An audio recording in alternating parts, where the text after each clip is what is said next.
Okay, so let me repeat. Before we begin, I would like to kindly remind all participants and presenters to keep your cameras on throughout the session. And at the end of the session, you have to complete the attendance form provided. We would like to inform you that any videos exceeding the 20-minute time limit have been minimized. And for your information, each presentation will be followed by a Q&A session with approximately 5 minutes allocated for discussion. So let us begin our session.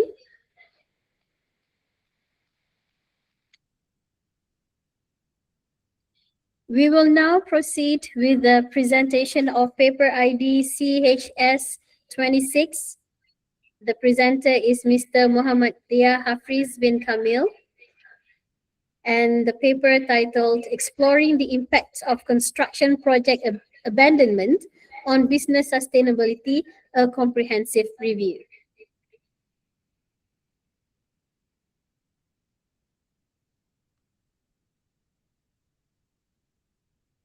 Fellow participant, my name is Muhammad Dia Hafiz Kamil, and today I'm presenting my study title Exploring the Impact of Construction Project Abandonment on Business Sustainability, a Comprehensive Review.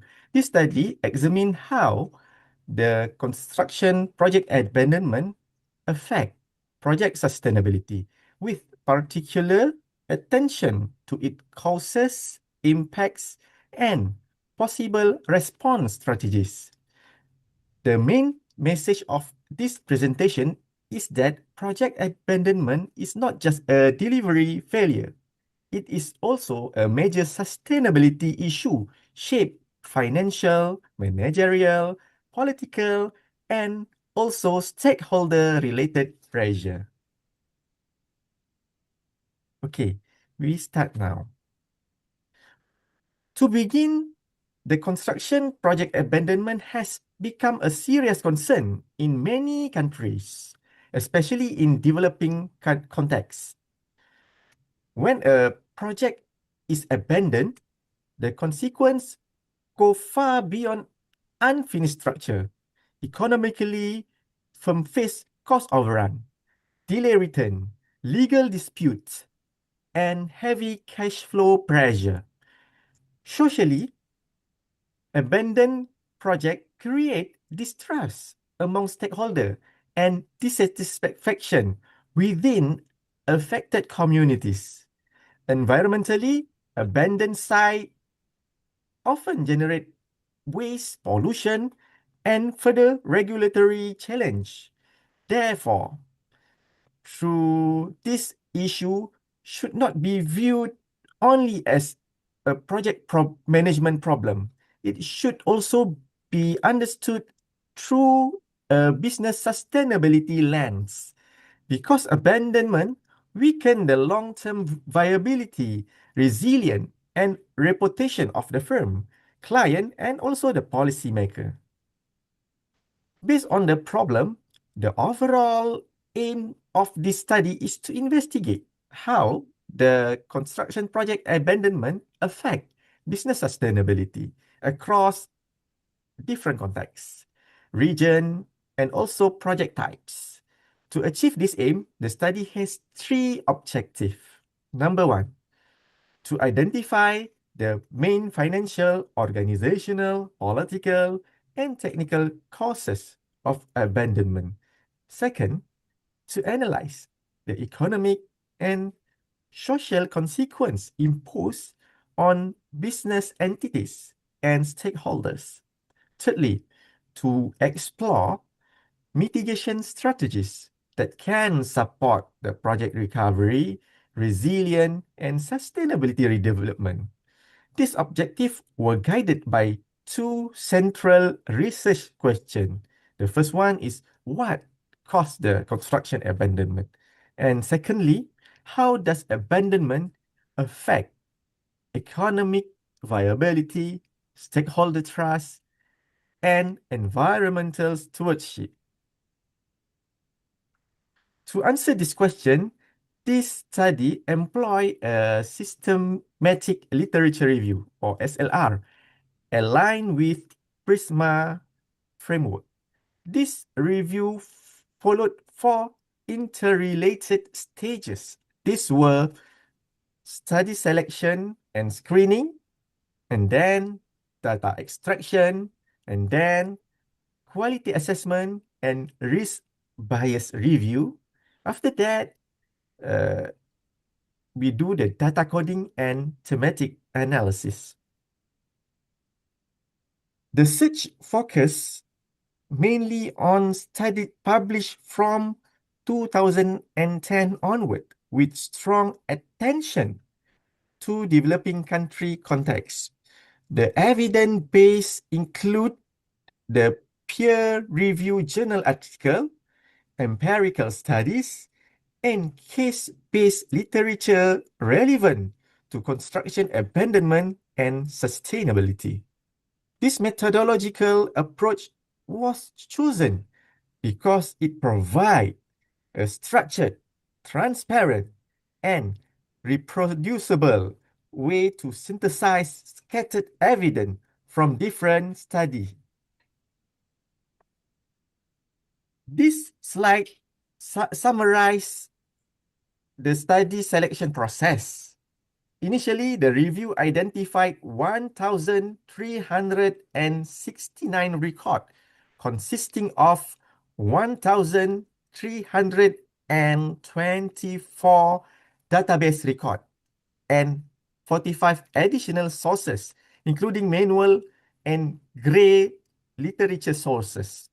After duplicate removal, left behind 1,211 unique records that remain for screening. Title and abstract were then reviewed according to predefined criteria. From there, 285 articles were assessed at the full text stages. Finally, only 72 studies met all inclusion criteria and were selected for detailed synthesis. The main reason for exclusion were twofold. First one is some study did not show a clear linkage between construction project abandonment and business sustainability. And second, some lacked sufficient methodological rigor or were only indirectly relevant to the topic. The review identifies several recurring drivers of construction project abandonment. The first and most dominant driver is financial mismanagement. This includes cost overrun, weak cash flow, and revenue-related problems. When financial control is poor, project continuity becomes highly vulnerable. The second driver is political instability. In many contexts, regime changes, policy shift, and funding withdrawal interrupt project continuity and create uncertainty for the contractor and for the investors. And the third driver is the procurement is inefficient and corruption. Weak procurement system, governance failure, and opaque decision making often destabilize project before they reach completion. The fourth driver is the project management failure. Poor planning, weak risk management, design problem, scheduling issues, reduced project resilience when challenges arise. And finally, the stakeholder misalignment also play major role. Conflicting agendas, limited engagement, and the trust deficit can derail the decision-making and delay the implementation. Overall, the review showed that abandonment is rarely caused by a single factor. It usually occurs when financial distress intersect with several other issues such as government weakness, managerial failure, and also the stakeholder complexity. Once the abandonment occurs, the impacts are multidimensional. From an economic perspective, the firm experienced cost escalation, revenue loss, and reduce capacity for future investment. This weaken the business continuity and overall competitiveness.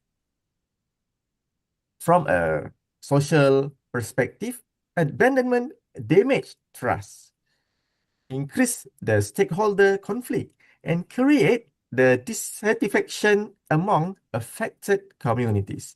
This is especially important because trust is a critical asset in construction and infrastructure delivery. From the environmental perspective, abandonment often leads to waste accumulation, pollution, and increased regulatory exposure. This outcome can undermine the environmental performance of the project and the firm. From organizational perspective, firm may suffer reduced resilience, delivery disruption, and reputational damage. Taken together, these findings show that project abandonment affect both short-term operational and long-term sustainability performance. It is not just about a failed project. It is about weakened business viability.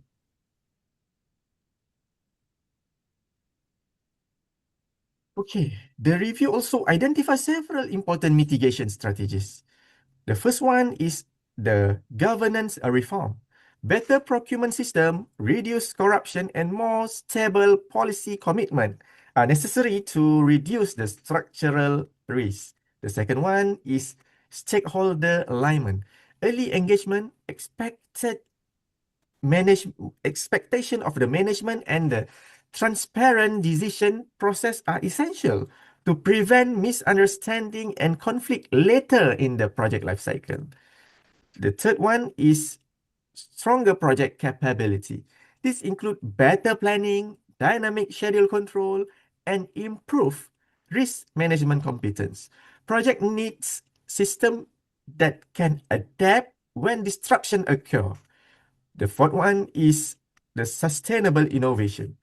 Projects such as practice such as waste reduction, adaptive reuse, and the use of technology and circular economy tool offer promising direction for reducing abandonment-related losses.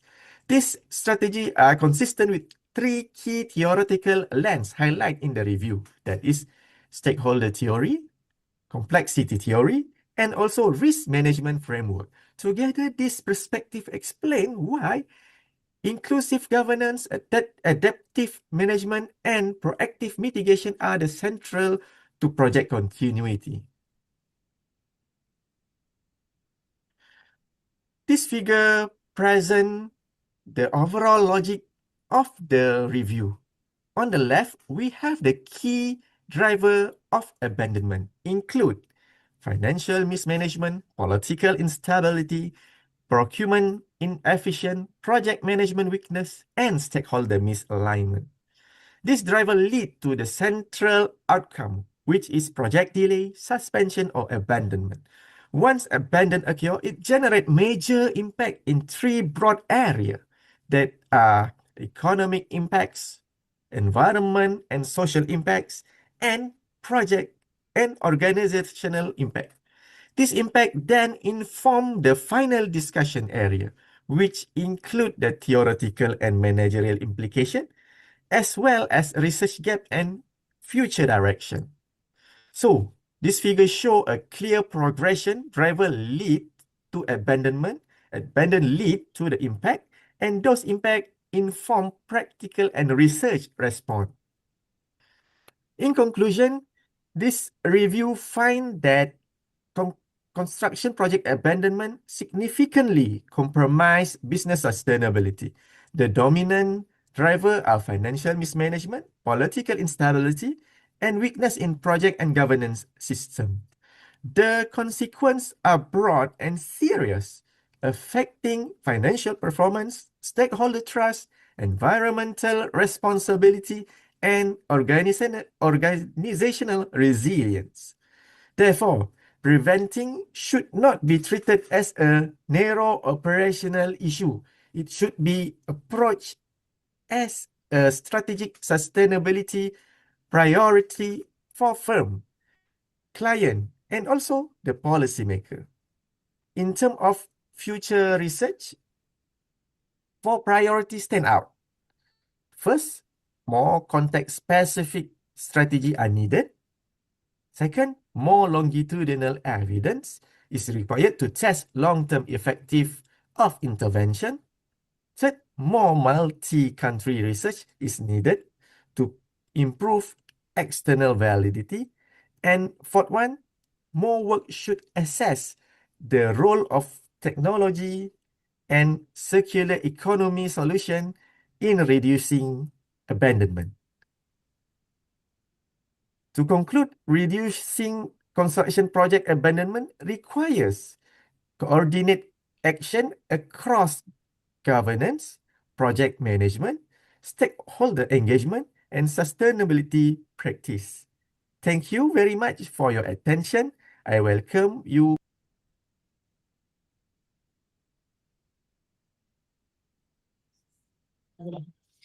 Thank you, Mr. Dia Hafriz.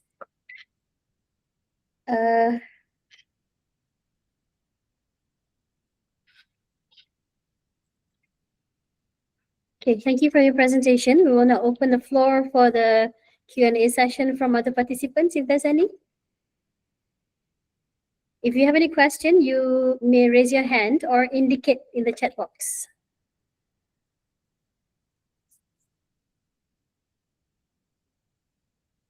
Okay, right. Looks like there's no question in the chat box, but I do have a question for you, Mr. Hafriz. Okay, Doctor. Thank Anyone? you, Doctor. Well, I think it's just a very basic and simple one. So you refer to, when referring to construction projects in this study, did you make a distinction between private and government projects?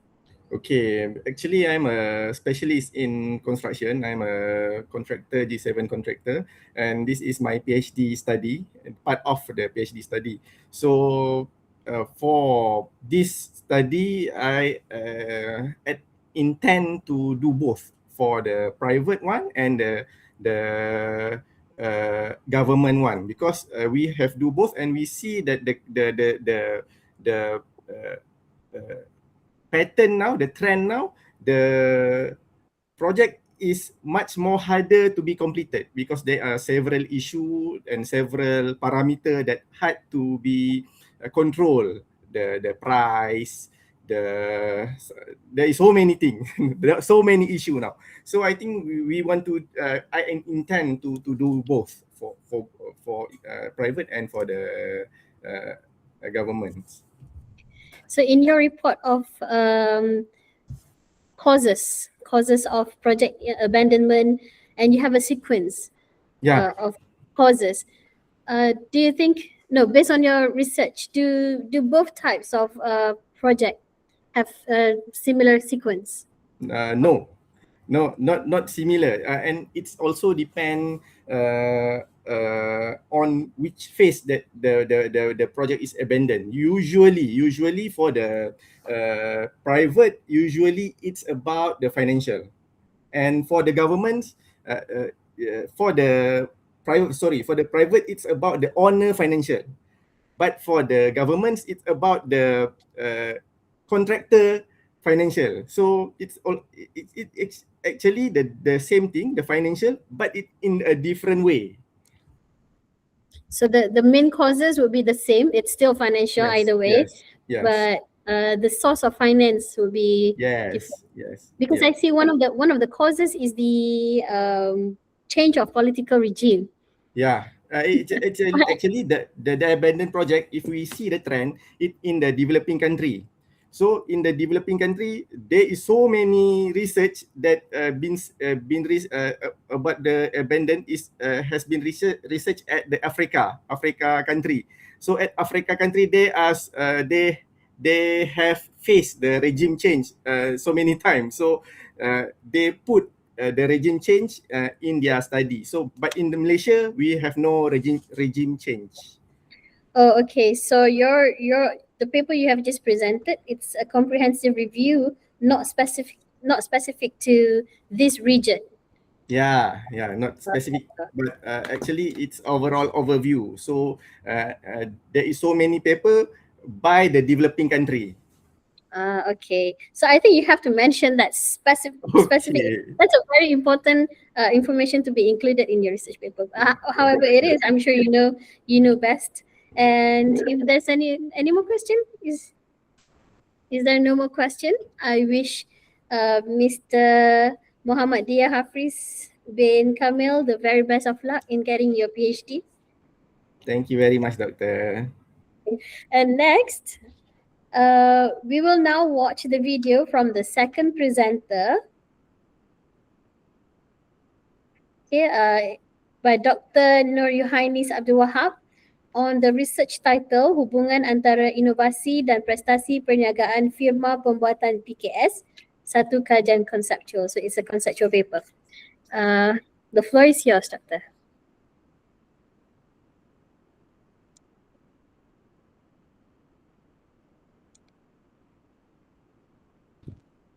Assalamualaikum dan salam sejahtera. Nama saya Dr. Nur Yuhainis binti Abdul Wahab. Merupakan pensyarah di School of Business Management, College of Business, UUM. Tajuk artikel saya adalah hubungan antara inovasi dan prestasi perniagaan firma pembuatan PKS, satu kajian konseptual.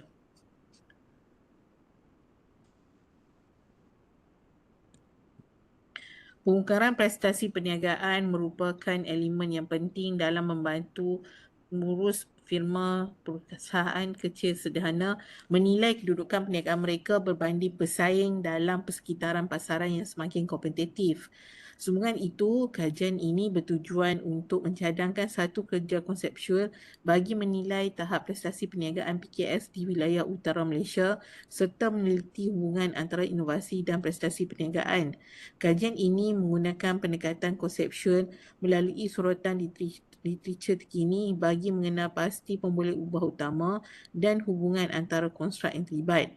Rangka kerja yang dicadangkan oleh teori Resource Based View RBV yang menekankan bahawa inovasi sebagai sumber strategik mampu meningkatkan kelebihan daya saing dan seterusnya prestasi firma. Walaupun kajian terdahulu telah meneliti hubungan antara inovasi dan prestasi perniagaan, dapatan yang diperolehi adalah tidak konsisten dan memerlukan pemeriksaan lanjut. Oleh itu, kajian ini memperkenalkan satu konsep yang komprehensif bagi menjelaskan hubungan tersebut, khususnya dalam konteks firma pembuatan PKS.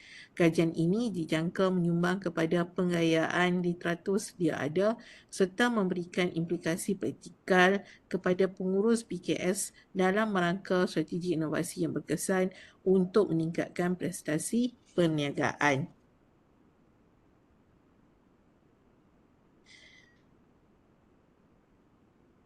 Jika dilihat, kerajaan Malaysia pada ketika ini memberi tumpuan kepada pengukuhan ekonomi melalui ekonomi madani yang mana Plan Induk menerusi Plan Induk Perindustrian Baharu 2030. Pelaksanaan dasar ini telah menyumbang kepada pertumbuhan KDNK yang positif dan memberansangkan. PKS sektor pembuatan memainkan peranan yang penting sebagai pemacu ekonomi negara. Sektor ini menyumbang kepada peningkatan KDNK negara, penciptaan peluang pekerjaan, pengurangan kadar kemiskinan dan pengangguran. Wilayah Utara Malaysia NCR dikenali sebagai kawasan strategik pembangunan industri. Prestasi perniagaan menjadi indikator utama untuk menilai kejayaan, kecekapan dan hala tuju sebuah firma. Prestasi PKS sektor pembuatan masih tidak konsisten dan kurang berdaya saing berbanding negara serantau. PKS menghadapi pelbagai cabaran seperti tahap produktiviti yang rendah, tahap inovasi yang masih terhad, penggunaan teknologi yang belum menyeluruh serta kekangan dari segi modal, kemahiran dan keupayaan R&D. Dalam era revolusi perindustrian 5.0 iaitu IR 5.0, inovasi dilihat sebagai faktor penting untuk meningkatkan prestasi firma, membantu meningkatkan kecekapan operasi dan nilai tambah. Namun begitu, kadar adaptasi inovasi dalam kalangan PKS masih perlahan. Hubungan antara inovasi dan prestasi didapati tidak konsisten dalam kajian lepas. Oleh itu, kajian ini memberi fokus kepada peranan inovasi terhadap PKS dalam konteks sektor pembuatan wilayah utara Malaysia. Dalam kajian ini, pemboleh ubah bersandar terdiri daripada prestasi perniagaan. Prestasi perniagaan merupakan pemboleh ubah bersandar utama dalam kajian PKS yang digunakan untuk menilai tahap kejayaan dan pencapaian organisasi. Pengukuran prestasi penting untuk menilai kedudukan firma dalam pasaran serta mengukur keberkesanan operasi dan strategi. Melalui prestasi, prestasi boleh juga diukur melalui dimensi kewangan dan juga dimensi bukan kewangan. Dan kajian lepas menunjukkan prestasi yang diukur adalah melalui pendekatan subjektif yang mana mempunyai hubungan kuat dengan ukuran objektif.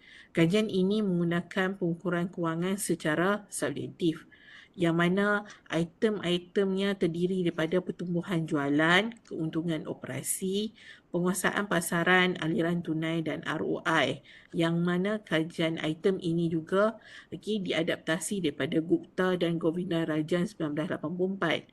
So, pendekatan ini dipilih kerana ianya lebih praktikal dan sesuai dengan konteks PKS di Malaysia. Manakala pemboleh ubah tidak bersandar terdiri daripada inovasi. Inovasi merupakan faktor penting yang mempengaruhi prestasi perniagaan PKS, terutama dalam persekitaran yang dinamik dan kompetitif. Inovasi merangkumi produk dan perkhidmatan baru, proses organisasi dan pemasaran yang mana bertujuan untuk meningkatkan tahap kecekapan dan nilai kepada pelanggan. Secara umumnya, inovasi merujuk kepada keupayaan firma mencipta dan melaksanakan idea baharu melalui kaedah baharu. Dalam kajian ini, inovasi ditakdirkan sebagai keupayaan melaksanakan pendekatan baharu dalam produk, proses, perkhidmatan, sistem pengurusan dan pemasaran.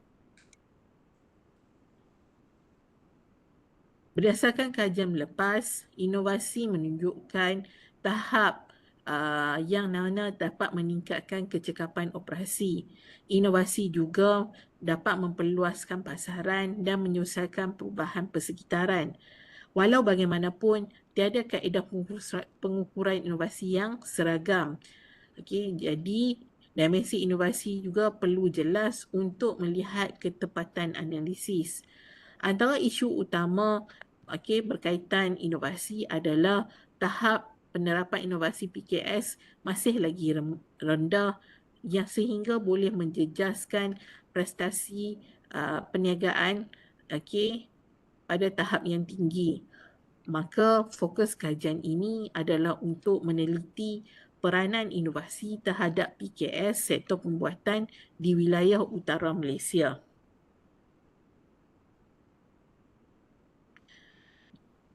Teori yang terlibat adalah teori Resource Based View, RBV. RBV fokus kepada hubungan antara sumber dalaman dan prestasi firma. Teori ini menerangkan bagaimana sumber dalaman dapat membantu firma memperolehi kelebihan dari saing dan mempertingkatkan prestasi. Sumber dalaman merangkumi aset ketara dan tidak ketara yang menjadi kekuatan firma, yang mana harus bernilai, unik, sukar ditiru dan tidak mudah diganti. Jenis sumber dalaman boleh terdiri daripada teknologi, iaitu proses, sistem, R&D, fasiliti dan kawalan kualiti. Manakala sumber fizikal, sumber boleh terdiri daripada sumber fizikal, manusia, kewangan, reputasi dan juga organisasi. So dalam kajian ini, inovasi dianggap sebagai salah satu sumber dalaman yang penting. Ia dapat memberi kelebihan daya saing kepada PKS. Teori RBV juga digunakan sebagai teori dasar untuk mengkaji hubungan antara inovasi dan juga prestasi perniagaan. Inovasi dianggap sebagai faktor strategik yang penting untuk meningkatkan prestasi perniagaan PKS. Berdasarkan teori RBV, inovasi adalah keupayaan dalaman bernilai unik dan sukar ditiru. Menurut teori ini juga, inovasi dapat membantu firma meningkatkan kecekapan operasi dan menyesuaikan diri dengan pasaran. Bentuk inovasi. Inovasi boleh terdiri daripada produk, proses, perkhidmatan dan juga model perniagaan yang mana boleh menyumbang kepada peningkatan produktiviti, pengurangan kos, peningkatan kualiti barangan dan perkhidmatan serta penciptaan nilai.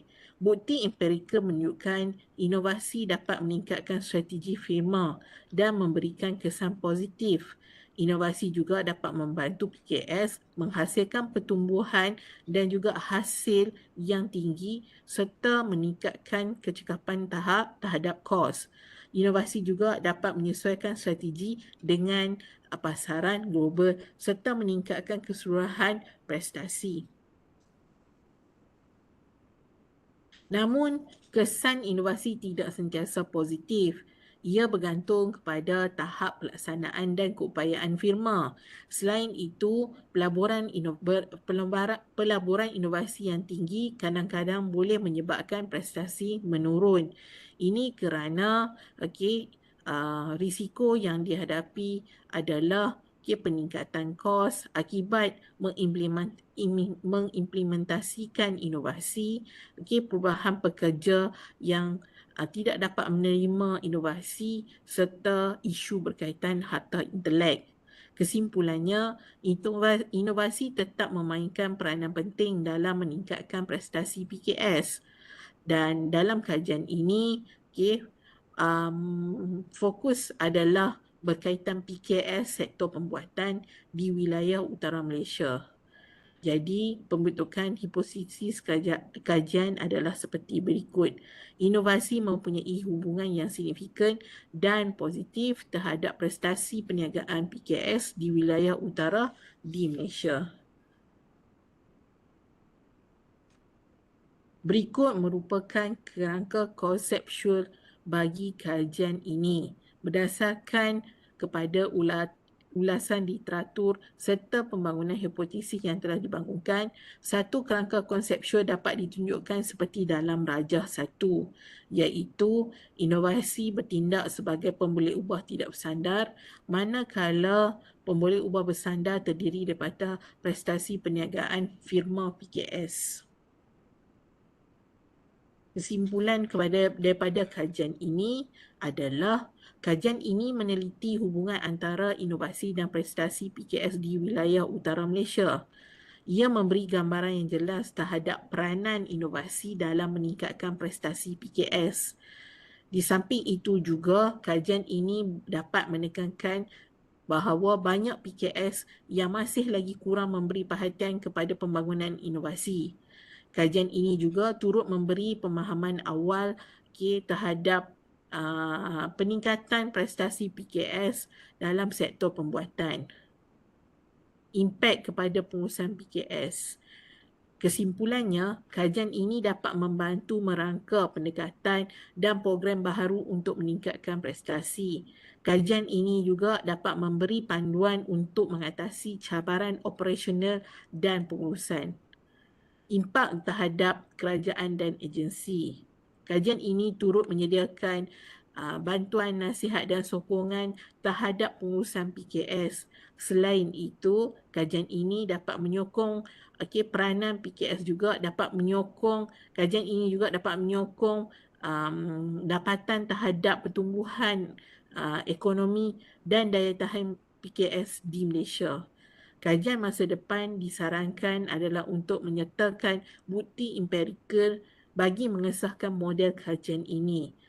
Dalam kajian masa hadapan juga, ia turut boleh digunakan sebagai pembangunan model penyelidikan yang lebih komprehensif. Sekian, terima kasih.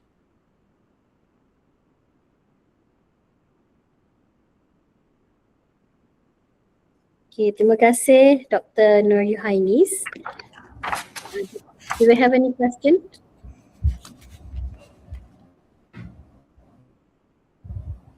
Do we have any question?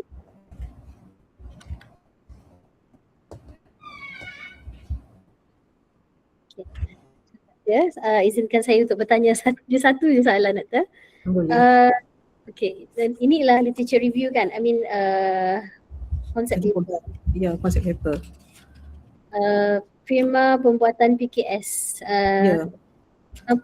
Pembuatan ni maksudnya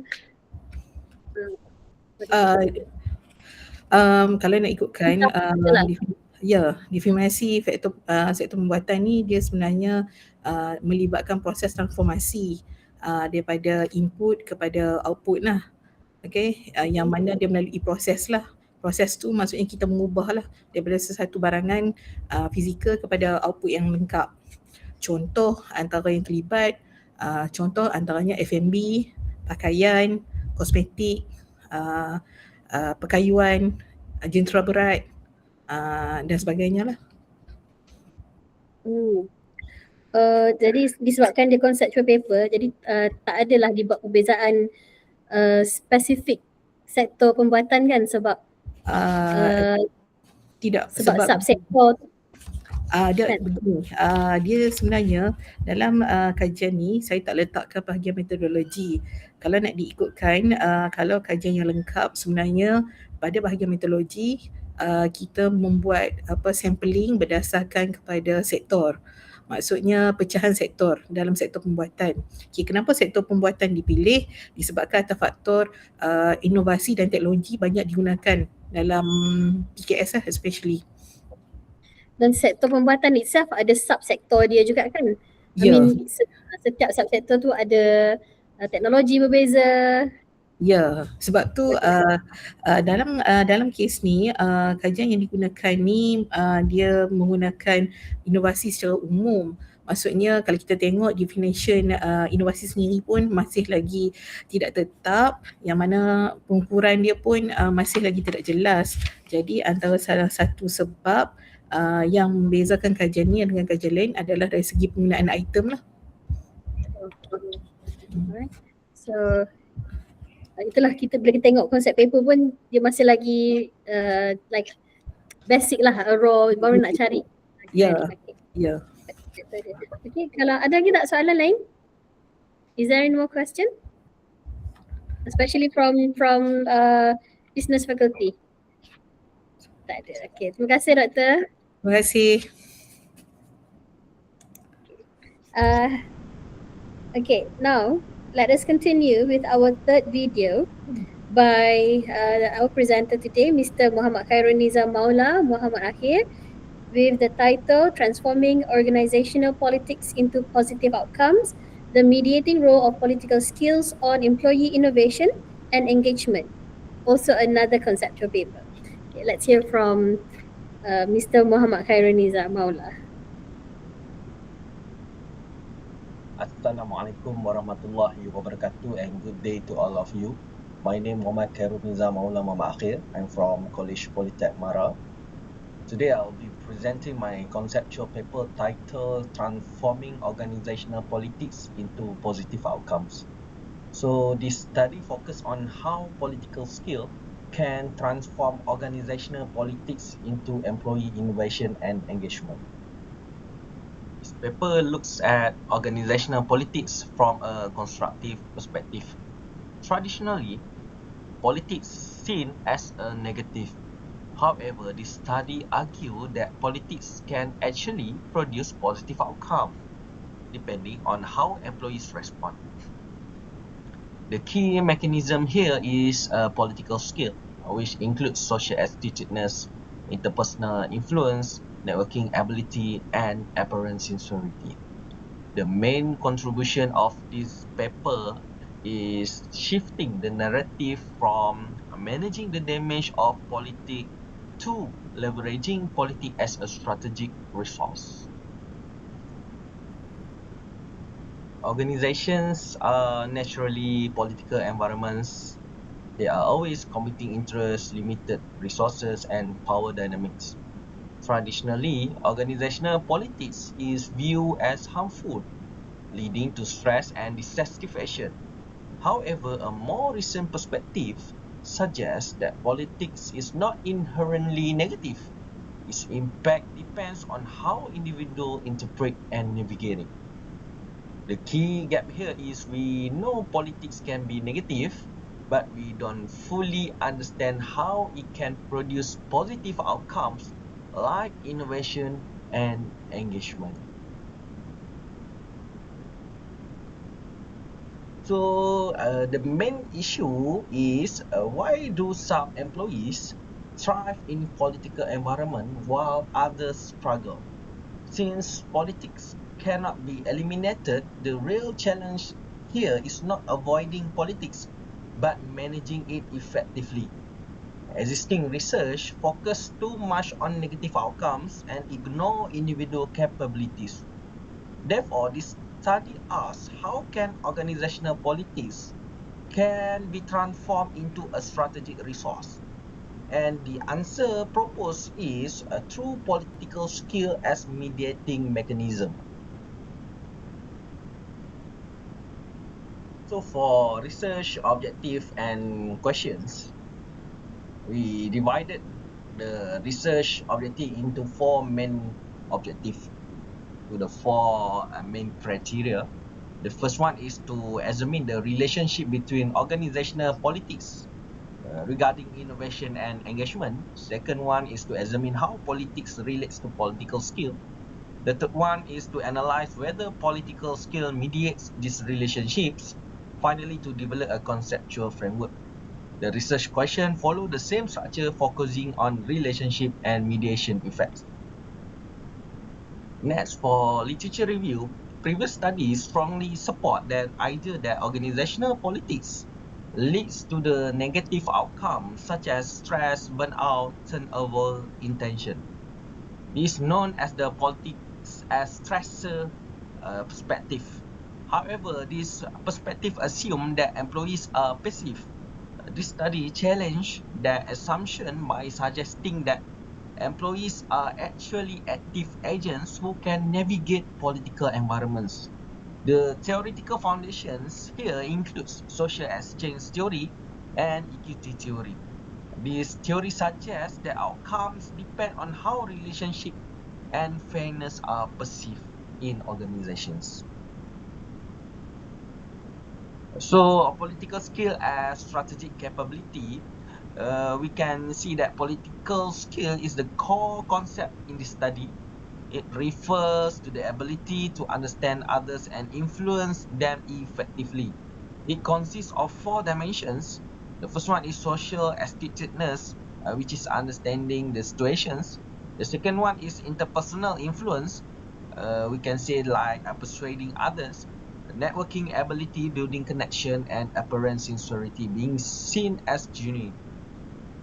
Importantly, political skill is not manipulation. It is a form of social competence. Employees with high political skill can turn political situation into opportunities.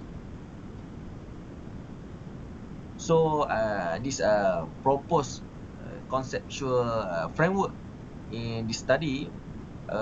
This study proposed a mediation model. Organization politics is the independent variable, while political skill as the mediator. And the outcomes are employee innovations, employee engagement. The hypothesis suggests politics negatively affect outcomes, but it also activates political skill.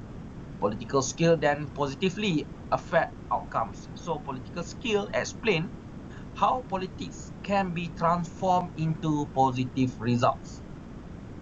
Okay, next for contributions. This study makes 3 key contributions. The first is introduce politics as potential perspective instead of seeing politics as purely negative. Second, it position political skill as mediator, not just a moderator. Third, it connects organizational politics with positive outcomes such as innovation and engagement. Theoretically, it is also shows that outcomes are context dependent, employees are active agents, and political environments can become a development opportunities. For future research and conclusion, this model should be tested using longitudinal studies, different organizational contexts, and cross-cultural settings. Researchers can also explore the different dimensions of political skill in more detail. So in conclusion, organizational politics is not inherently good or bad. The key factor is how employees navigate it using a political skill. Political skill acts as the bridge that transform politics into innovation and engagement, perhaps can give a positive outcome towards organizations. That's all from me. Thank you very much. Assalamualaikum warahmatullahi wabarakatuh. Waalaikumsalam warahmatullahi wabarakatuh. Thank you, Mr. Muhammad Khairuniza. Okay. Any question from the participant?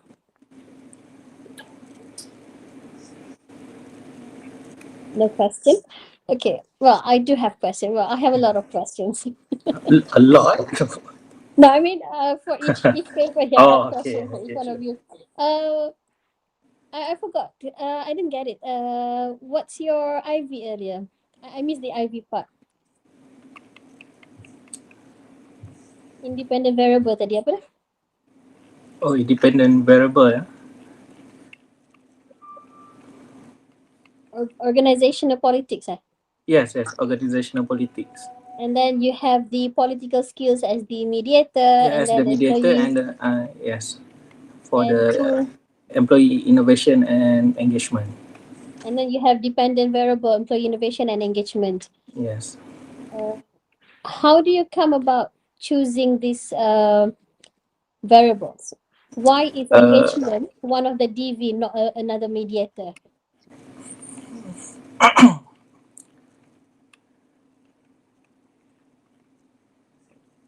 Well, I'm asking because I honestly want to know, because normally when we do SLA, Okay. I mean language acquisition studies, it's common for us to have engagement as one of the mediators, not the outcome. So engagement, Okay, engagement. we have engagement as the mediator. Oh, okay. And then something else as like achievements. Okay. So I chose innovation and engagement as the outcome because it represents positive organizational outcome that are essential for long-term performance and sustainability.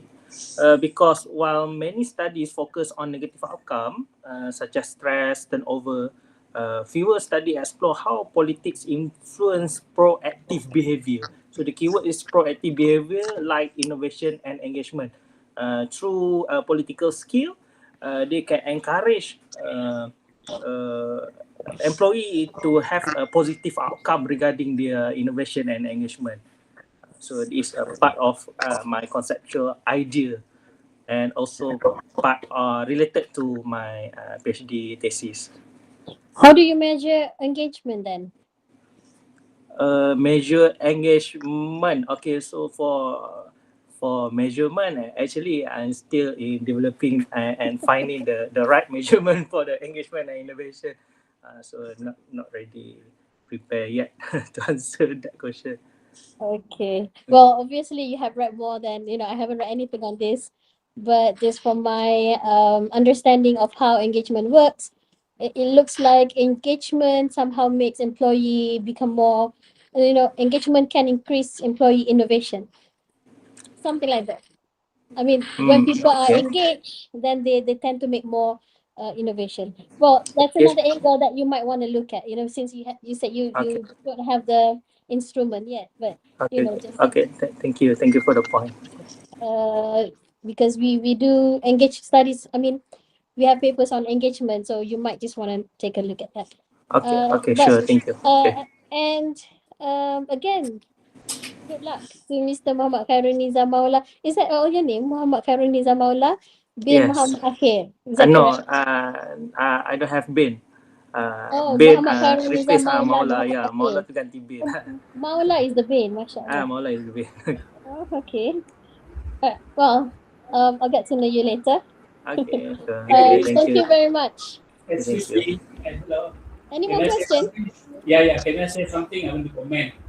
Yes, Okay. yes, yes, Yes, Professor. Yes. Prof. I think Muhammad Khairul, instead of engagement, you put the word employee engagement there. No? Employee engagement. Okay. Yes, Okay. exactly. Sure. Yeah, Okay. yeah. Thank you. Okay. Okay. Good. Okay. Thank you, Prof. Thanks. Thanks, Prof. Anyone else? Employee engagement. Yeah, how you term your variable is very important as well. Okay. Sure. Okay. We look for it. So, okay. Can we move on to the next one? Okay, thank you. Sure. Thank you again, Mr. Muhammad Karuniza, for your presentation. We will now proceed to the next presentation by Mr. Muhammad Raziz bin Jaini on his paper, a conceptual paper on the impact of work-life balance dimensions on job performance among faculty members at private university in Malaysia, the mediating role of perceived organizational support. Okay, Mr. Raziz, floor is yours.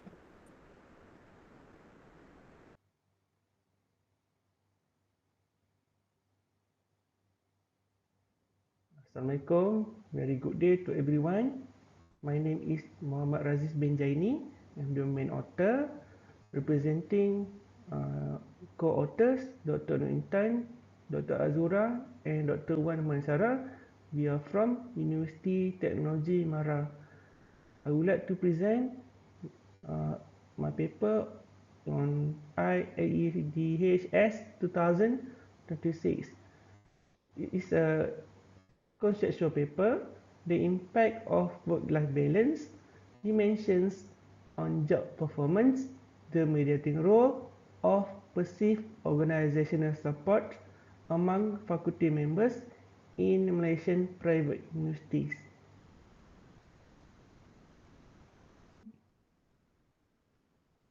Okay, the respondent for this research will be faculty members or the lecturer, or we can simply say the accommodation. It's shown like a pressure cooker whereby these faculty members perform tasks for teaching excellence, for the research output and also performing administrative governance. Okay, this is a rapid expansion of Malaysian private universities drive intense competition for funding and rankings. Demands consistently exceed normal working hours, blurring boundaries between work and personal life. High workload intensity and persistent role conflict significantly threaten the well-being and productivity. This is by is empirical study by Ismail et al. 2024 and Nasi et al. 2025.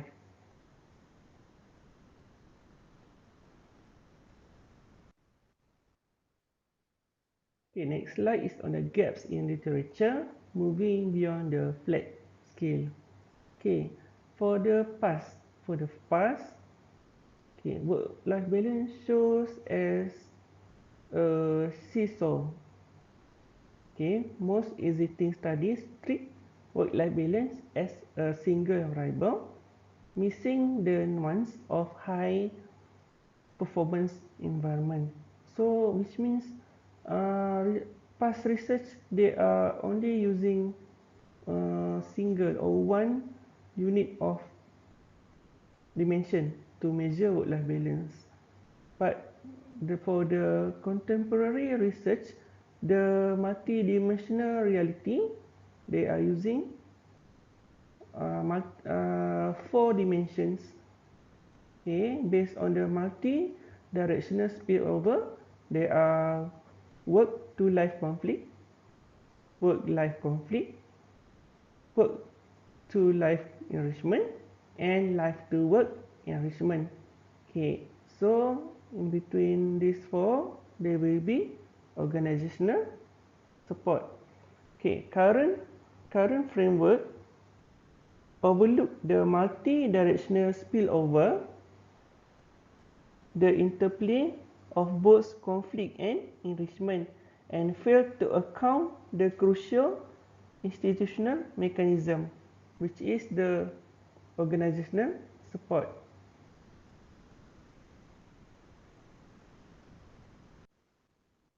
Okay, let's continue to the multi-theoretical foundation. Okay, this is the construction model. Also display the theory. Okay, the role conflict theory is by Kahn et al. 1964, representing strain and incompatibility. Number 2, work-life enrichment theory. This one by Greenhouse and Powell, 2006, representing resource generation and positive spillover. Organizational support theory has the budget et al. 1986, representing institutional value and care. And last but not least, social exchange theory, Blau, 1964, representing reciprocity and commitment. Integrating theories of individual strain and gain with framework of institutional reciprocity.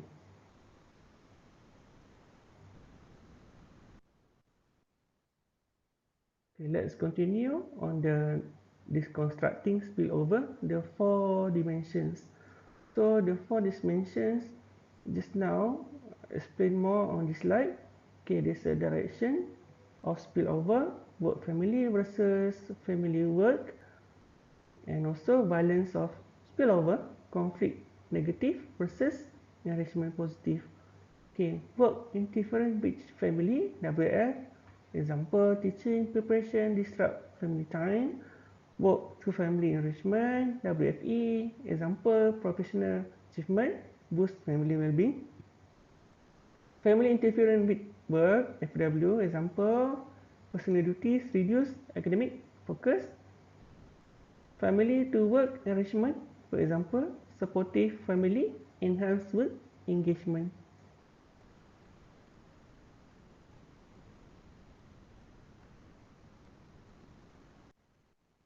Okay, this slide explain on the perceived organizational support, the institutional catalyst. Okay, so as you can see here, the 4 work-life dimensions, work-life balance dimensions. Okay, and their relationship with the perceived organizational support, and also job performance. The degree to which employee believe their organization values their contribution and cares about their well-being. Okay, the mechanism, work-life balance dynamics. High POS triggers reciprocity, social exchange, increase motivation, and further enhance job performance.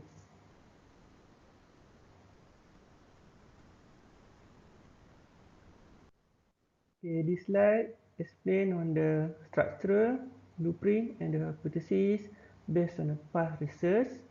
Okay, WIF show negative relationship between WIF and POS, also job performance. FIW show negative relationship between FW and POS. WFE show positive relationship with the POS. FWE showing positive relationship with POS and also job performance.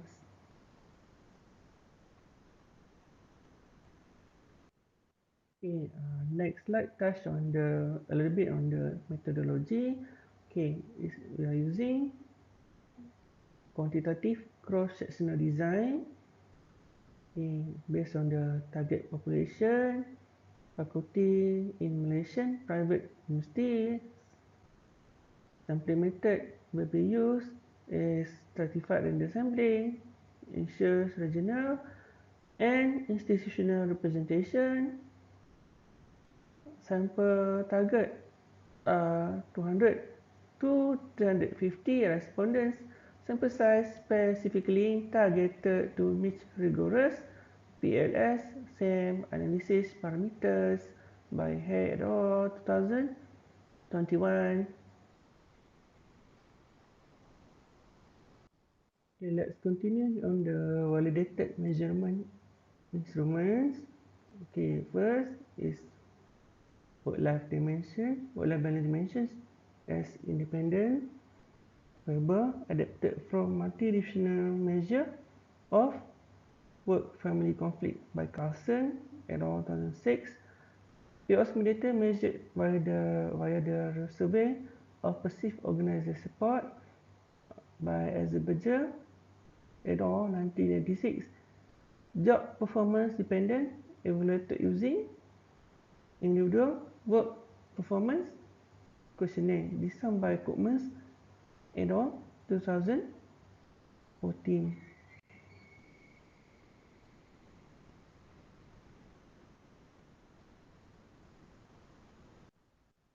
Okay, this slide will explain on the analytical rigor via PLS SAM. Okay, step 1, the measurement, model, evaluation, assessing reliability and validity, Cronbach alpha, composite reliability, average variance, extract ABE, and also discriminant validity. While step number 2 is on structural model evaluation, examining predictive relevance and hypothesis parts coefficients are squared and bootstrapping procedures to test mediation effect of POS.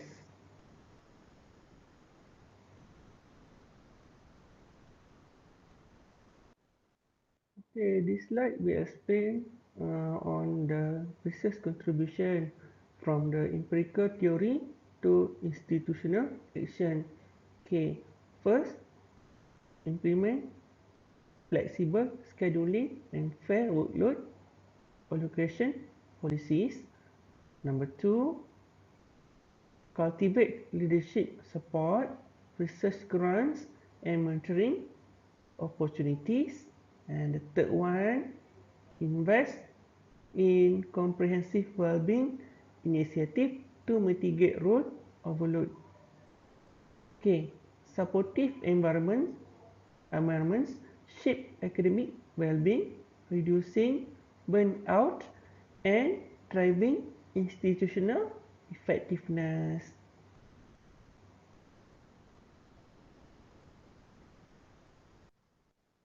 Okay, this is the final slide. Okay, serve as conclusion for this construction paper.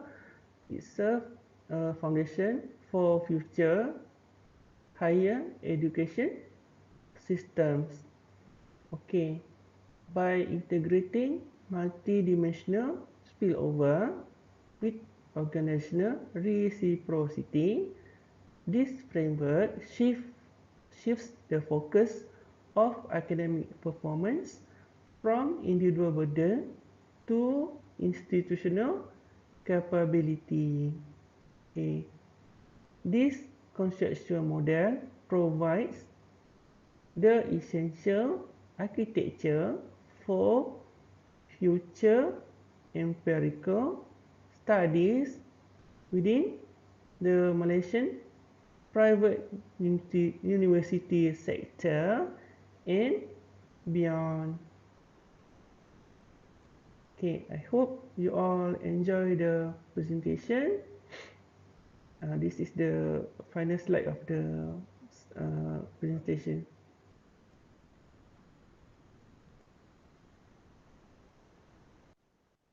Okay, thanks for your time and opportunity given by the organizer for me to present here today. So the final slot will be the Q&A question. So let's say if you all having any question or inquiry, you may ask me. I will try the best to answer your questions or any inquiry. Okay, thanks again for everyone.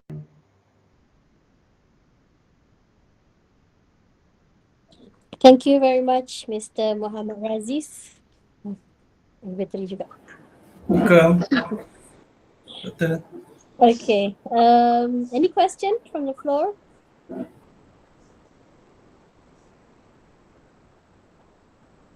Do we have a question in the chat box? Okay. Okay. Just one very simple question. You say job performance among faculty members at private university in Malaysia. How many private university is involved in this study? About 51. 51? Yes. 51 private universities or 51 participants, respondents? 51 universities, private universities. Sorry. 51 private units. So you go to these 51 private universities? Yes. Try to go, if I have contact, just contact fellow friends. But if I don't have link at all, so I will visit it personally.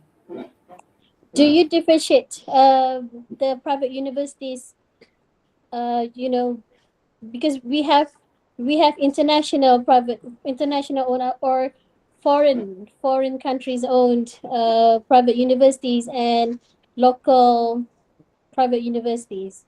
Do you have that segregation or you just include them all together? I just include them.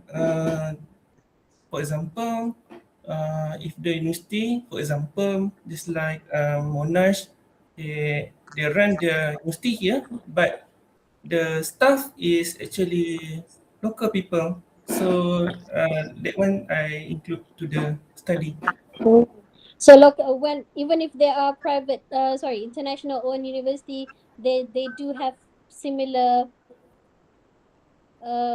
management. I mean, management system like our local universities. Mostly now they are having system like online, offline. But this both system, they must follow our local time. So Okay. that's my answer. Okay, so I think in the title, instead of saying private university, you have to change it to plural form, right? Faculty members at private universities in Malaysia. Oh, okay. But it's just my 2 cents. Anyone else? Any more question here? Okay. Now let's continue with our not third video. It will be our 5th video. Presented by Dr. Siti Nurjana Abdul Halim on environmental uncertainty in franchising, how trust and compliance shape the franchise effectiveness. Over to you, Dr. Jannah.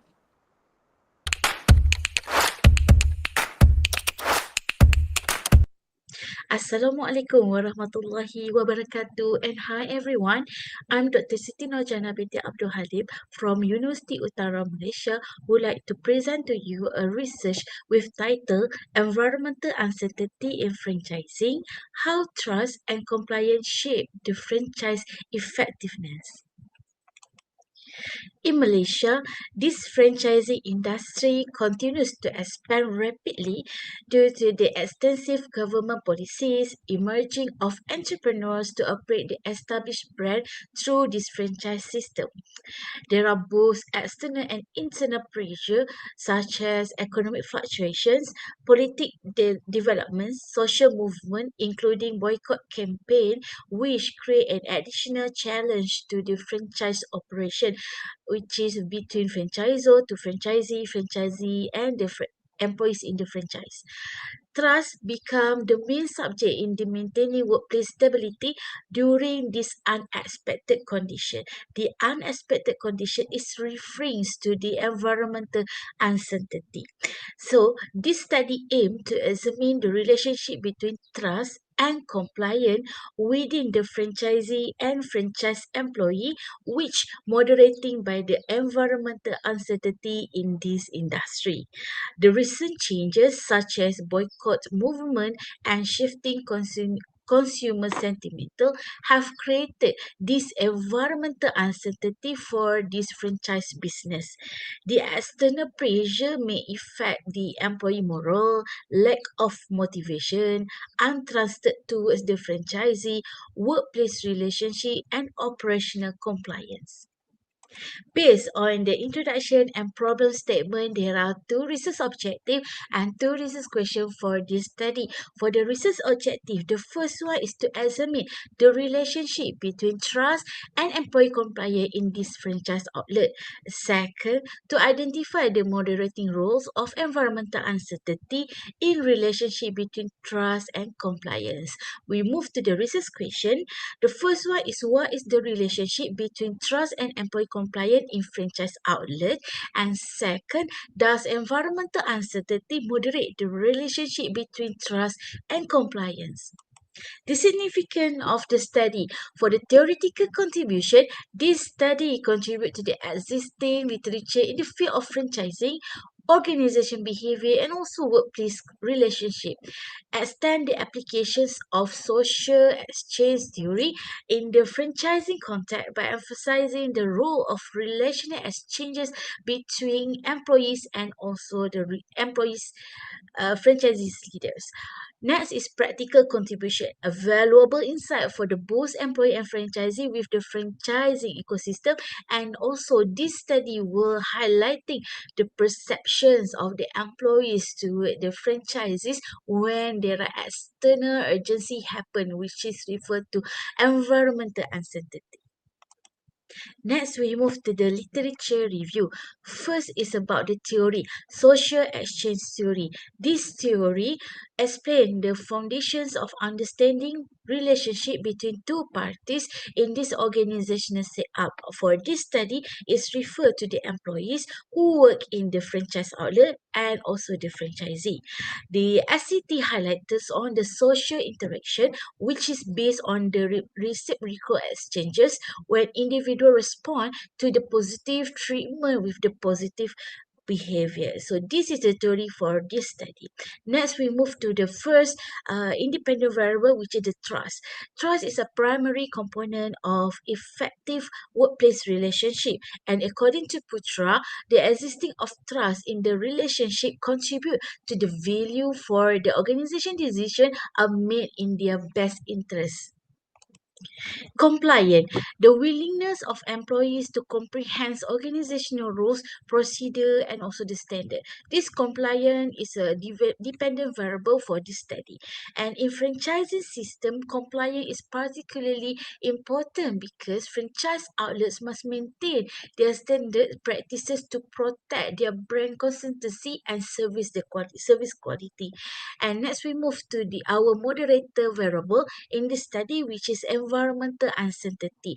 This environmental uncertainty refer to the unpredictable changes in the external environment that may affect the organizational operation, and it arises when the organization face some difficulties without getting any forecasting future condition, including the economic fluctuations and also unexpected social changes. This is a conceptual framework for this study, and here stated that trust is the independent variable, compliance is the dependent variable, and also environmental uncertainty is the moderator variable. So there are two hypotheses highlighted in this study, which are there is a significant relationship between trust and compliance in the franchisee-employee relationship, and second hypothesis is to the impact of trust on compliance is higher with lower level of environmental uncertainty than with the higher level of environmental uncertainty.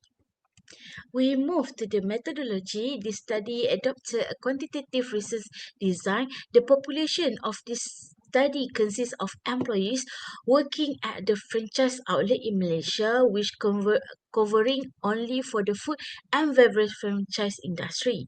And the sample of respondents will be selected by using the survey-based sampling approach, and a set of a questionnaire will be distributed to the respondent.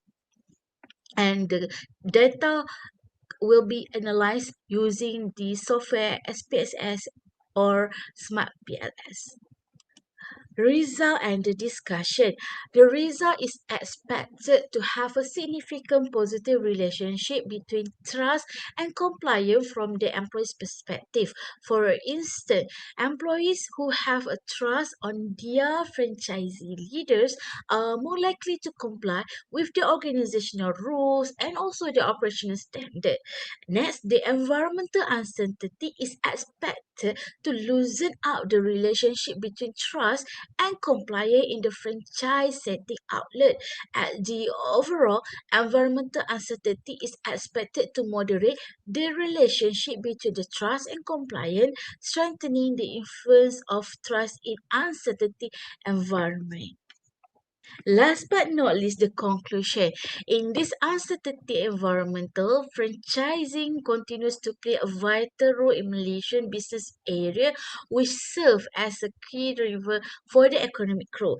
The exposure and challenges arise from the uncertainty environmental will disrupt the trust of the employees to their franchisee. And based on the social exchange theory, when employees perceive their leaders as trustworthy, they are more likely to reciprocate through positive behavior in the organization. So that's all from my presentations. Thank you for listening. Thank you very much, Dr. Nurjana.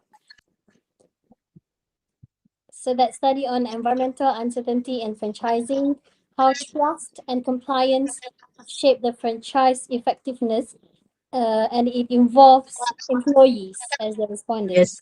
Have you Yeah, carried correct. out this? Have you carried out this study? Okay, Assalamualaikum warahmatullahi wabarakatuh, and thank you, Doctor. Actually, this is a conceptual framework, means that it's a proposed study, and inshallah, after this, we will conduct this study and collect the data. Oh, okay. Because I was waiting for, okay, what's the outcome? And then you say you only present the expected outcome of the Yeah. study. Yeah. However, are you making distinction between locally owned and foreign owned franchisor? This Sorry, one, franchise. no, this one just we're focusing on the FMB, which is means that including both local and also international brand. Because So, for when we refer to MFA, Malaysian Franchise Association, so they do not have yet what we call the statistic or the data exactly separated between the local and also the international brand. For now, inshallah, maybe I think for the in future, maybe they will do on the separating part. okay. Right. Any question? Thank you very much, Doctor, for the response. Any more question from our participants? Okay. So I wish you all the best, Dr. Jannah, with the study, and I'm sure it's going to be very valuable, especially to our business franchises and franchisees all over Malaysia. Alright, Especially inshallah. Thank you so much. if you want to know, Kelantan is also known as other than Kelantan Darul Naim, we are also known as Kelantan Darul Cafe. We have Oh, we have lots of cafes outlet here. okay. Maybe Overseas. inshallah in future, maybe I can have any study for that type of what we call businesses. Yeah, looking for that, Doctor. Okay, thank you very much. Thank you, Alright, thank Dr. you. Nizama. Bye. Okay, and gladly, okay, we have come to our very last presenter for today. It's Miss Shazadi Ramin Arshad on her research title Strategic Agility in Practice, the Role of Self-Organized Teams, Agile Leadership and Sustainability. Let's hear from her. So, hello everyone. This is Ramin Arshad, and I'm here for my presentation for my research because I'm a PhD scholar, and today I'm going to talk about strategic agility in terms of a dynamic environment, and I'm going to talk about the self-organized teams. I'm going to talk about agile leadership and sustainability. So, let's talk about that one by one. So if we talk about that, why strategic agility matters, because we are living in a very dynamic environment, and the market that is very trendy in its nature, it used to change even on the monthly manner and even on the yearly manner. So we are living in an agile environment. We are living in a waterfall in change-driven environment, not the waterfall environment, because over here, yeah, the scope is fixed, but with the help of iteration, with the help of incremental approach, with the help of self-organized teams and retrospective approach, we have to see the agility in terms of the market dynamics, current dynamics, and how the customer they are going to react in terms of their demand, in terms of their product. So why it matters the most? Because the strategic agility, it is a concept like how you are quickly adapting your processes and products according to the trend. So if you see that we talk about the 21st century, we talk about the fifth industrial revolution, how we are going to entertain our customers, our distributors, our retailers, our end users, our consumers. So this is the case that we have to react swiftly according to the market environment, and the strategic agility will play a vital role because according to the prior research, it is like how strategic agility can mediate a relationship so that we can improve our organization performance, so that we can increase the market orientation, something like that. So in a nutshell, it is playing as a enabling role. So firstly, that is actually the dynamic environment because we are living in a very volatile environment. The second is it will act as an enabler because we have to foster the ordinary practices. We have to improve the advanced technology. We have to support the state-of-the-art technology. We have to improve our ultra-modern techniques. How we can do that when we are quickly adopting ourselves, our processes, our methods, our equipment, our infrastructure according to the environment, because the end of the day we are looking for the sustainable competitive advantage, and how we can achieve that by taking such initiatives that no one is taking. That yeah, we can go for the product differentiation, we can go for the product substitution, but what is the main thing that we are leaving within a market? So the core challenge is like the agility that is actually taken as a fragmented capabilities. Actually, the capability terminology that was derived from the concept or the theory of the dynamic capabilities theory. It was given by the TIS 1987, and according to that, how we are dynamically explore ourselves because we are having many capabilities in the company, outside the company, in terms of the seizing, in terms of the sensing, in terms of the transformation. So according to the capabilities, we have to define either we are going for the seizing approach so that we can seize the market, we can capture the market. We have to sense the market, like we have to see rather we're going for the advanced approach, or maybe we're going for the ancient approach, maybe we are going for the traditional approach, so something like that. We have to see our capabilities. And the third but not the least, we have to see rather we are digitally transforming or not. So this is how it is not like in the previous literature. Likewise, here in my research, I would be taking the strategic agility as an individual concept. No, the main focus is like I have to integrate all these variables on board so that I can see whether the overall performance or the sustainability can be improved or not. So this is actually the literature that where it was missing, because the previous literature that was more focused into individual variables like the agile leadership, we talk about sustainability, like in on the individual manner, but not as a collaborative one, not as like they were not amalgamating this concept. So now in this study, I'm going to integrate that, and also in the previous studies, the sustainability, it was taken as an outcome rather than the core organizational capability. So I think this is a more core objective or the core gap for my study. So there's an unsolved issue, that is how do self-organized teams, agile leadership, and sustainability, they react and interact to collectively create strategic agility. So now the main objective is that how we can enhance the strategic agility. We have to cultivate the strategic agility, and how we can do that by taking all these variables at once, and we can see the effect. So what this study sets out to answer, because we have to set our objective, we have to explore that whether the organization practices the best practices that cultivatively foster the strategic agility, not in silos, not on the individual manner, like they're not discussed like previously, yeah, they were discussed separately, but here in this objective of the study, we have to integrate them.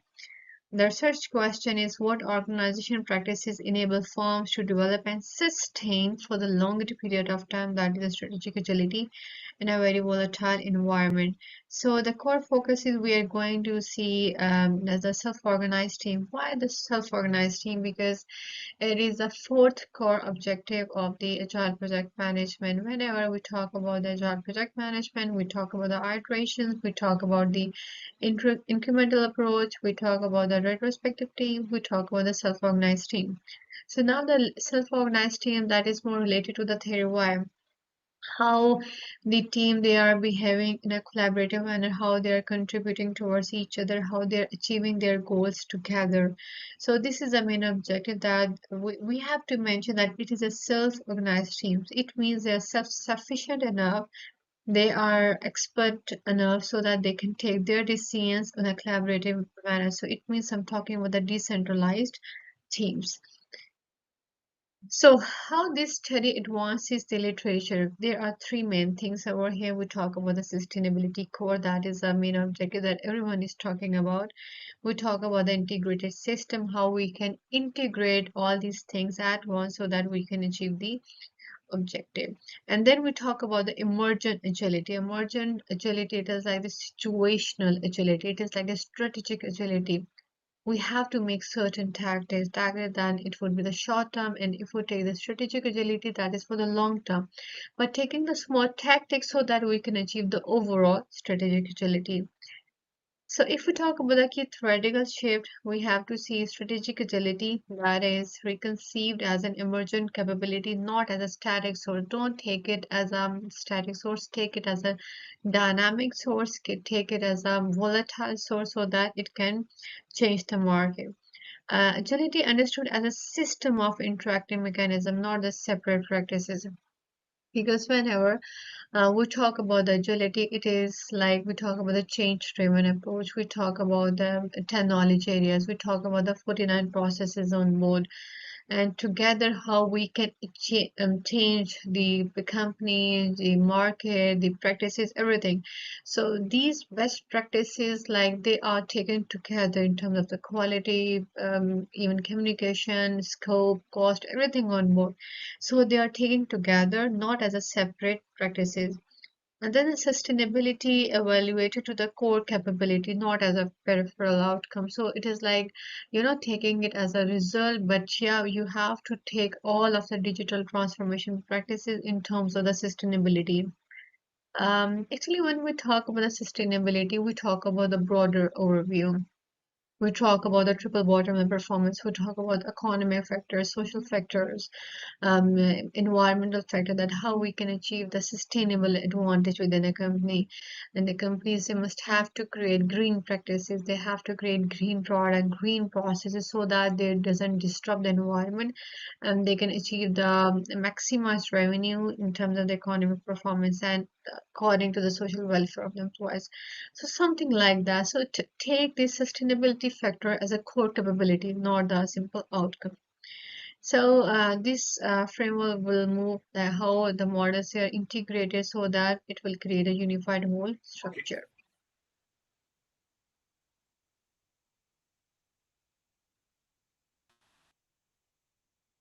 So if we talk about three interdependent dimensions, we talk about the self-organized teams as an autonomy, as a collaboration, as a flexibility. So the resilience is the most important thing. If we are flexible in working together, then definitely we can adopt what the other person's point of view is, and we can appreciate that. We have to collaborate with them. We have to participate. We have to encourage the participative styling so that we can make a cohesive team. And autonomous is like the chain of the command or the control of the command. So the self-organized teams, rather we are going for the autonomy one, or whether we are going for the democratic environment. So it depends on that. If we talk about the agile leadership, it means we talk about the decentralized decision making. It means like that is not centralized anymore. I have to change my practices so that I can encourage many people on how, so that they can share their ideas and everything. Adaptability, it is like a change driven technique. Here, I'm not talking about the adaptability, like I'm not taking things as it is. I'm taking some of the things from the market. I'm just having the R&D practices. I'm implementing the innovative practices so that I'm actually having the innovative practices that is in the form of the adaptability. Strategic alignment for the longer period of time, for how long, or for how much long I can have these strategic practices on board. Maybe I have to propose certain techniques. I can go for the market innovation. I can go for the product innovation. I can go for the market development, product development. I can go for the diversification, something like that, so that I have to strategically align my goals to my objectives, company objectives. Sustainability is like either I'm having the economic, social, governance integration. It means that they have to integrate and they have to make a unified whole system so that I can have the best sustainability practices within my company. Resilience, again, from the word of the flexibility, how much I am resilient, how much I'm flexible in order to adopt the market trends and conditions. And the stakeholder trust, but it depends on the power and interest of the stakeholder. If the stakeholder is having the high power, high interest, then there would be the main stakeholder. If anyone who's having the low power or the high interest, like what, or the vice versa, then they're having their own categorization. But keeping that in mind, the person who's having the high power, high interest, that is having the supreme importance. So collaboratively, we have to unify all these systems at once so that we can achieve our goals. If we talk about that, how this research was conducted, this was a design we have used, or I have used the qualitative multi-case study design. The sample, it was taken in 5 organizations across Malaysia and Pakistan. In the primary, there was a semi-structured interviews like 45 to 60 minutes per session. And for the secondary, we have used secondary data like the official websites, reports, articles. So for the analysis of the data, the thematic analysis was governed. Firstly, there was an identification of the concepts and the patterns across interview data. Then there were connecting the categories and how we can identify the relationships, and we can make the sub-themes. Then we integrate those themes into a core theoretical narrative that is actually the form of the coding, the highest form of the coding. And the cross-case comparison is like theoretical replication, like well, we have to see across all 5 case studies on board so that we can check the validity.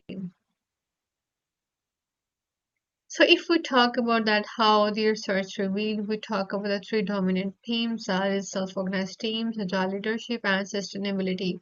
Like on the broader overview, I have discussed, but I'm having short of time and there's a time constraint that I have to complete within 8 to 10 minutes, but I'm actually surpassing 13 minutes. So let's see. So it means I have to give the overview. The key insight is we have to talk about the strategic agility from these dimensions, not from a single source in isolation, not in silos, because I have to integrate all these three factors at once so that I can have or create the impact on the strategic agility. The observed outcome, if we talk about that, it was flexibility and responsiveness, how we are quickly responding to our customers. We talk about the innovation and the decision making, how we are innovating in terms of the R&D practices, in terms of the advanced technology, in terms of everything that is having the data analytics or the data-driven advanced analytics approach. Then we talk about the decision making, we talk about the decentralized decision making, and for the resilience and the performance, either we or the company after the case study, they were able to achieve the overall performance. So yeah, it has increased the long-term resilience and the sustained organizational performance. So if we talk about the theoretical tensions and their resolution, it was autonomy as coordination, it was empowerment as control, it was agility as sustainability. Because we are living in a very sustainable environment, we are also living in a very agile environment. So we have to manage the short-term responsiveness so that we can have the long-term sustainability so that we can meet the market dynamic. So if you talk about the overall resolution of this study, it was the sustainability. It actually stabilizes the agility over time. If we want to stabilize agility or any of the change-driven approach or the agile project management, sustainability is the core practice. And the second thing is actually leadership that integrates and aligns all the systems and components on board. Because if we have the change-driven environment, but we don't have the change-driven leader, then definitely we are unable to implement what to do, how to do, because yeah, the scope is fixed, the cost is fixed, the schedule is fixed, but how we are going to streamline our activities. For that case, the agile leadership is having the most appropriate approach so that we can manage all these practices on board. So this is the overall conclusion. If we talk about the strategic agility as a dynamic system, we talk about the team from the flexibility and the speed, the leadership from the alignment to the coordination, and sustainability to the stability and the resilience we can achieve overall coordinated system. If we talk about the managerial implication, it aligns teams, leadership, and sustainability, and it actually balances the responsiveness with a long-term resilience. For the future research, I can suggest for the time-like studies, I can suggest for the quantitative approach so that we can achieve overall factor. So this is all, and this is my presentation for my international conference research. And thank you so much. Have a nice day.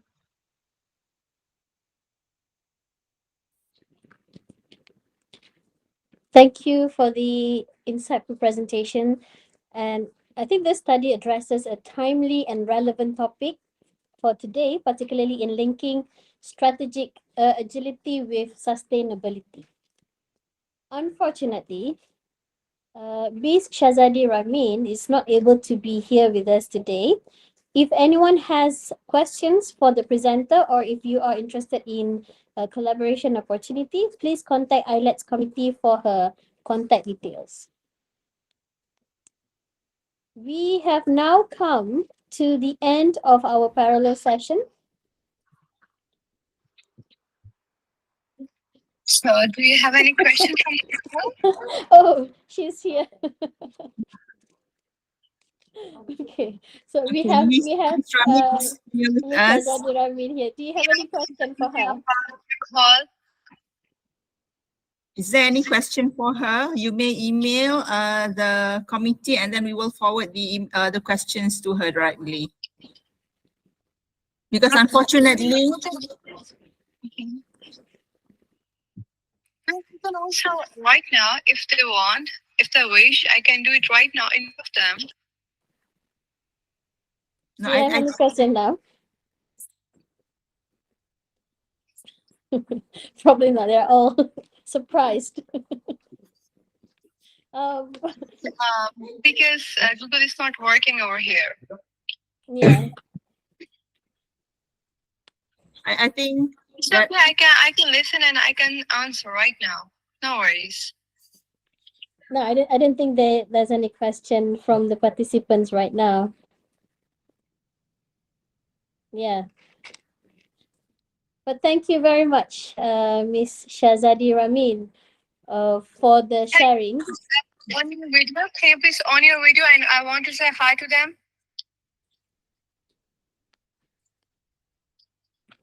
What did she say? okay, Miss Say, Ramin can you would like please to on? Miss Ramin would like to say hello to everyone. So she wants to see all participants in the room. Perhaps you can turn on your camera. She's now in Uzbekistan, and Google is blocked in Uzbekistan. That's why she cannot join us. You can on your video and you can place me in front of them. Can you please on your video and you can place me in front of them?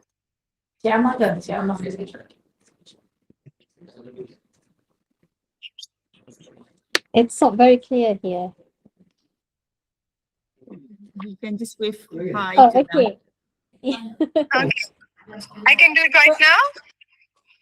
Yes, you can say hi to them. Yes, they're all. I'm sorry I couldn't join because of some restrictions. We don't use Google Meets over here, but it was a pleasure to meet you all. I'm still sorry that I couldn't join the presentation. I'm sorry for that. It's our pleasure to to hear from you too. It is no doubt a valuable perspective because all this while we've been only listening about sustainability. So agility is not only the future, but probably not only the current, but also the future of organization management. Yeah, So exactly, we're looking forward exactly. to For all hearing the IT reading your industry, paper. for the telecommunications, for the 5G, 6G, because this is the current market dynamics. And we have to take some change-driven approaches into our organizations so that we can have the sustainable competitive advantage. So yeah, I'm looking towards that. I'm working the machine learning, AI, sustainability, whether it is economic one, social one, environmental one. And I think I can be a future leader in the near future. Thank you very much for the insights. Thank you. Thank you. Thank you so much. Thank you. Okay. Right. Now we have now come to the end of our parallel session. I would like to also remind you of the attendance. Okay, there's a link shared in the chat box. Okay, and on behalf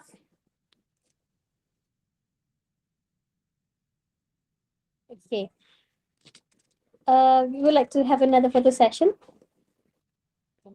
Can everyone turn on the camera, including Miss Norasia there and Miss Na? Don't forget to smile to the camera.